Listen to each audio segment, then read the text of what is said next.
তাকে বুদ্ধিমান বলা যাবে না। কেন? ব্যবসায়িকদের একটা পলিসি আছে, ওনারাও দূর থেকে আমার সাথে একমত পোষণ করবেন। যদি লাভটাই না আসে তাহলে আমার যদি কমে থেকে যায়, আমার সংসারে বিল দেওয়া, খরচ দেওয়া, বাজার করা আমার পক্ষে সম্ভব হবে না। আবার নতুন করে মাল তোলাও সম্ভব হবে না। ব্যবসায়িক ভাই চিন্তা করে কি, আমি 10 টাকার জিনিস কিনলাম, কিন্তু বুদ্ধিমান কারা? যারা ব্যবসাটা করে বুদ্ধি দিয়ে। এবার বলেন, আপনার এলাকায় অনেক ব্যবসায়ী আপনার জানার মধ্যে আছে যারা একটা ছোট দোকান থেকে শুরু করে এখন 3-4টা দোকানের মালিক হয়েছে, আছে না? না, ছোট্ট একটা চাকরি থেকে শুরু করে, কাজ থেকে শুরু করে এখন বিল্ডিং এর মালিক হয়েছে, আছে না? নাই? ব্যবসায়িক একটা পলিসি আছে, আর এই কথায় কোনো সুস্থ মানুষের মাথাওয়ালার কোনো দ্বিমত থাকতে পারে না। এবার চলেন আমাদের জীবনের ব্যবসাটা একটু খেয়াল করি। আমাদের একটা জগতের নাম দুনিয়া, আর একটা জগতের নাম আখিরাত।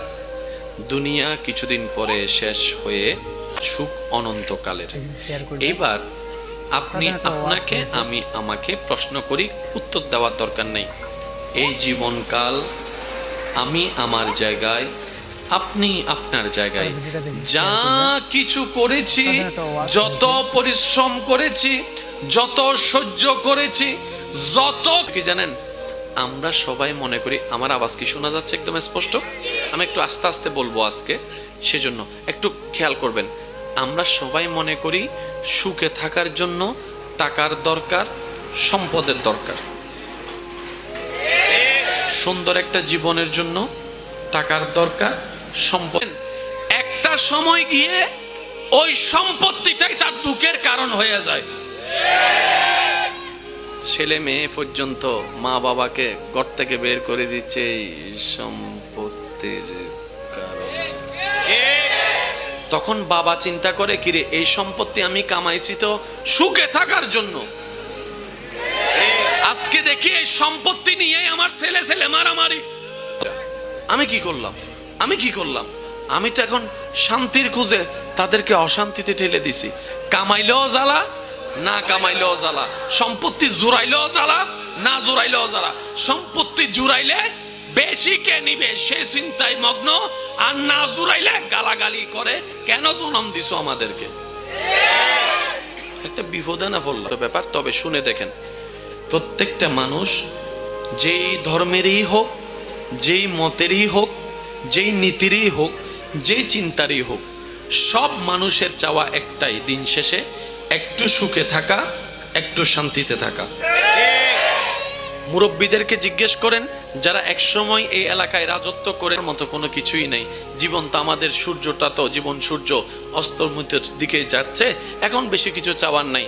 ওই নাতি নাতনির চেহারাটা একটু দেখবো, তারা একটু খেলাধুলা করবে, আমার সাথে 2 মুঠো ভাত খাবে, একটু সুখে শান্তিতে তাদের সাথে খেলে জীবনটা কাটাইতে পারলেই বাস হয়ে যাচ্ছে। এখন আমার কোনো নতুন করে চাওয়া নাই, নতুন করে পাওয়া নাই। তাহলে দেখেন, যেই সুখ শান্তির জন্য জায়গা কামাইলাম, সেই সুখ শান্তিটাই। বাংলাদেশের আদালতে আপনার জানা মতে সবচাইতে কোন বিষয়ে মামলা বেশি? আমি বলবো না, আপনারা বলেন। সবচাইতে বেশি মামলা হচ্ছে জাগার। আর মামলা দেয় নেওয়ালাকে বাহিরের মানুষ খুব কম, নিজের রক্তের মানুষের মামলায়। বাড়ির অপর নাম সুখ না দুঃখ, ব্যবসার অপর নাম সুখ না দুঃখ। তাহলে যেগুলা থেকে সুখ কামাতে চাইলাম, এগুলাই দুঃখের কারণ হয়ে গেল। প্রত্যেকটা মানুষের সুখের তো দরকার, সুখটা পাবে কোথায়? মনে রাখবেন, জেনে রাখবেন, বুঝে রাখবেন, টাকা পয়সা দিয়ে ক্ষুধা নিবারণ করা যায়, সুখ পাওয়া যায় না। জায়গায় ধর্ম মানি গাড়ি বাড়ি নয়, ধর্ম মানি এই দিলটাকে একটু শান্তি করার মতো একটা পদ্ধতি। যদি আমি আপনাদেরকে বুঝাতে সক্ষম হতাম, আমি চেষ্টা করছি, বাকিটুকু আল্লাহ পাকের ইচ্ছা। ধর্মের দরকার কার? যার সুখ দরকার। এক কথা শেষ। ধর্মের দরকার কার? ধর্ম লাগবে না, যা মন চায় তা করেন। যদি বলেন যে আমার সুখ লাগবে, তাহলে ধর্ম লাগবে। যদি ধর্ম লাগে, তাহলে নিয়ম নীতি মানতে হবে। এতটুকু কি ক্লিয়ার? শুনেন, অনেক সময় মসজিদে ইমাম সাহেবরা অনেক কথা বলে, যেগুলা আব্বু আব্বু আব্বু সাহেবকে আসতে দেন। মাশাআল্লাহ মাশাআল্লাহ মাশাআল্লাহ, আসেন। জি জি, হয় ইমানি আওয়াজ একবার বলেন মারহাবা। ধর্ম কাদের দরকার ভাইয়া? এই তো ওই নিয়মটা মানতে হবে কাদের? যাদের সুখ দরকার। এক কথায় ক্লিয়ার, যারাই ধার্মিক তারাই সুখী। আর একটু জোরে বলেন না সুবহানাল্লাহ। যারাই ধার্মিক তারাই সুখী, যারাই ধার্মিক তারাই শান্তিতে আছে, যারাই ধার্মিক তারাই প্রশান্তির ছোঁয়া পেয়েছে, না হয় পৃথিবীতে কেউ পাই নাই। ঠিক একই কথাটা কোরআনে আল্লাহ তাআলা কোথাও পাবা না, কোথাও পাবা না। তুমি মনে করতে পারো একটা সুখ ধর বা স্বর্ণ, কিছুক্ষণ পর হয়ে যাবে সেটা ছাই, খুঁজে পাবা না। কারণ সুখটা তো আমি রবের দরবারে, আর আমি এই সুখের মতো নিয়ামত যাকে তাকে দিই না। যারা মুমিন হবে আমি তাদের একটু আওয়াজ দিয়ে বলেন। আমরা কষ্ট পেতে চাই না, আমরা কষ্ট পেয়ে ব্যথা পেতে চাই, আমরা পেতে চাই সুখ, আমরা পেতে চাই শান্তি। কথা বলেন ঠিক কিনা? এবার বলেন, মাথায় টেনশন থাকলে আর কোনো সুখ থাকে? বালা জিনিসও খারাপ লাগে। যাতে মন মেজাজ খারাপ তা হাতে ফোয়া মাইয়া যদি খেলা হায়াতে বাবা তুম গেলি না তো ফোয়ার মা হতে ইবিল লেখা সাইতে লাগবো। বলেন যে চলো একটু আমেরিকা যাই ঘুরিয়ে, তুই যা। আর যদি মন মেজাজ ভালো থাকে তখন এলাকার চায়ের টঙের চায়ের দোকানও চাটা খাইতে মজা লাগে। এতটুকু কি বুঝতে পেরেছেন ভাই? জোরে বলেন, এতটুকু কি বুঝতে পেরেছেন? পিছনের ভাইরা কি আমার আওয়াজ শুনতে পাচ্ছেন? একটা হাত তুলে দেখেন, শুনতে পাচ্ছেন? মাশাআল্লাহ, আপনারা একটা আওয়াজ দিবেন। এতটুকু কি বোঝা হয়েছে? এবার এই যে করার উপায় নেই। আচ্ছা, কেন পাবো না সুখটা আমরা বলেন? যেখানে রহমান আমাদের রব, যেখানে রহমাতুল্লিল আলামিন আমাদের অভিভাবক নবী রহমাতুল্লিল আলামিন, যেখানে কিতাব আমাদের কোরআনুল কারীম, আমরা পাবো না কেন? এই যে আমাদের কোন একটা জায়গায় বেজার লাগছে ভাই, কথা বলেন না, ঠিক না? এবার আমি প্রথমেই বলেছি, যাদের সুখ দরকার, যারা শান্তি দরকার তারা শুনেন। আর যারা বলেন যে না আমি সুখের সাহায্য, কথাটা শুনেন। কারবালার ময়দানে সবচাইতে বড় বাহিনী ছিল কার? এজিদের। সবচাইতে দুর্বল বাহিনী ছিল ইমাম হুসাইনের। পানি ছিল এজিদ বাহিনীর কাছে, পানি ছিল না হুসাইনি কাফেলার সাথে, খাবার ছিল, কোনো চিন্তাও ছিল না এজিদ কাফেলায়। সর্বোপরি বিবেক বলে টেনশনে থাকা দরকার হুসাইনি কাফেলার, হাস্যোজ্জ্বল থাকা দরকার এজিদি কাফেলার। কিন্তু বাস্তবতার চিত্রটাই ছিল ভিন্ন। ইমানদার ভাইদের আমি মনোযোগ আকর্ষণ করছি, হাজারবার শুনেছেন, শুধু উলামায়ে ইকরামের দোয়া নিয়ে একটু গভীরে যাওয়ার চেষ্টা করছি। ওয়ামা তৌফিক ইল্লা বিল্লাহ। চিত্র বলছে হুসাইনের চেহারায় মলিনতাকে পাল্টিয়ে দিয়ে ইমাম আলী মাকাম ইমাম হুসাইন কারবালার ময়দানে প্রশান্তির সাথে নামাজ পড়েছেন। যখন মাথায় টেনশন থাকে, মরণের ভয় থাকে, তখন তো নামাজের চিন্তা মাথায় আসবে না। আচ্ছা, মানুষ সম্পদ কামায়, কষ্ট করে না ভাই? বলে না কষ্ট করে না? হাজার কিছু দিলেও সম্পদ কি কেউ দিতে চায়? পিস্তল টাকায় লেহি দে। কিরে ভাই, 40 বছরের টাকা দিয়ে দিছস যে? তাহলে জানের কথা আসলে এখানে আর কোনো কিছুর কথা আসে না। কিন্তু ইমাম হুসাইন জানে উনি কতল হবে, উনি জানে হামলার শিকার হবে, উনি জানে তীরের শিকার হবে। তারপরও এমন প্রশান্তির সাথে নামাজ পড়তে শুরু করলেন, এজিদ বাহিনী দেখে বলে, কি রে, ওনার কি মতির সাগরে ভাসতেছে? সুবহানাল্লাহ। টেনশনের কোনো কিছুই নাই। কিরে, বিষয়টা কি? বিষয়টা কোরআনে আল্লাহ আগেই ক্লিয়ার করে দিয়েছেন। হুয়াল্লাযী আনজালাস সাকিনাতা ফি কুলুবিল মুমিনিন। বিশ্ববাসী জেনে রাখো, বুঝে রাখো, সুখ শান্তি আমি রবের দরবারে, আমি সেটা মুমিনের অন্তরে দিয়ে থাকি। বলেন সুবহানাল্লাহ। ইমাম হুসাইন মুমিন ছিল, প্রশান্তিতে ছিল। আপনাদের মনে অনেক কষ্ট হয়ে যাচ্ছে না? পিছনের ভাইরা কষ্ট হয়ে যাচ্ছে? একটু রিপ্লে দিলে আমার বলতে সুবিধা হবে।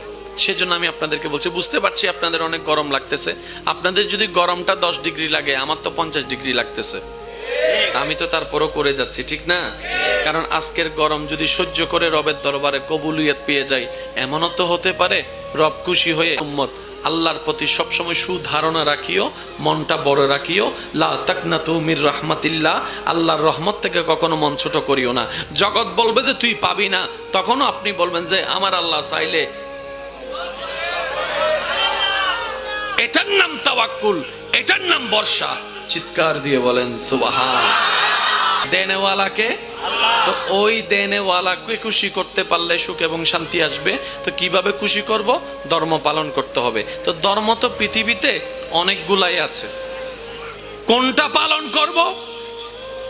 এই পৃথিবীতে 3000-এর উপরে ধর্ম আছে বর্তমানে। ইন্নাদ-দীনা ইনদাল্লাহিল ইসলাম। বান্দারে ইসলামটাকে আপন করে নে, বাকি কাজটা আমি করে দিব। এবার বলেন, কঠিন করেছেন নাকি ভাইয়া সহজ করেছেন? এরপরও আমরা নিতে জানি না। দোষ কার? এই আওয়াজটা একটু বড় লাগবে। দোষ কার? ব্যর্থতা কার? ভুল কার? দোষ দি আল্লাহরে। ব্যবসায়ী লস হলে দোষ দি আল্লাহরে, পরীক্ষায় ফেল করলে দোষ দি আল্লাহরে। এবার আপনি বলবেন যারা সুখী হয়, ইমাম হোসেনের তো কষ্ট ছিল, বাহ্যিক ভাবে দেখলাম তীরের আঘাত পেয়েছে, উনি প্রশান্তিতে ছিল কেন? মনে রাখবেন, সাইকোলজিক্যাল ডাক্তারের পরামর্শ নিলে বুঝতে পারবেন শান্তি সুখ জিনিসটার সাথে ব্রেইনের এবং হার্টের একটা বড় বড় চমৎকার সম্পর্ক আছে। যে সব বিষয়ে আমাদের মন ভেঙে, বাপ কোন সন্তান যদি বাপ থেকে দূরে চলে যায়, ওই বাবার কি আর ঘুম আছে? ভাইয়া জোরে বলেন, না আছে? সামান্য সন্তানরা যদি বিদেশে যায়, মা বাবার ঘুম আর থাকে না। আরে আমার সোনার মানিকটা, চোখের সবার সামনে না কানলেও ভিতরে গিয়ে কিন্তু ঠিকই কান্না করে। অথচ ইউসুফ আলাইহিস, হযরত নবী ইউসুফ আলাইহিস ইসলামকে ছোট অবস্থায় আল্লাহ তাআলা ওনার আব্বা থেকে আলাদা করে দিয়েছেন।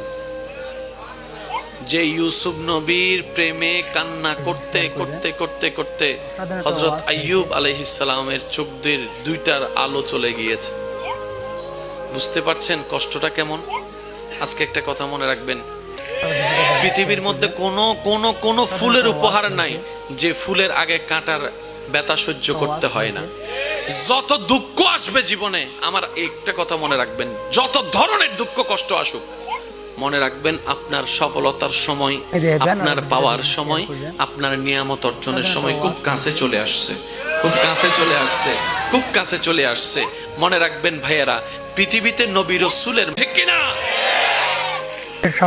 জীবনের দুঃখ আসলে নবী রাসূলের কথা মনে করবেন, দেখবেন মনে একটা সাহস চলে আসবে। ভাই সুবহানাল্লাহ কি বলা যাবে না? আচ্ছা এবার আসেন, যখন ইউসুফ আলাইহিস সালামকে ভাইয়েরা কূপে ফেলে দিচ্ছেন, কি করার জন্য?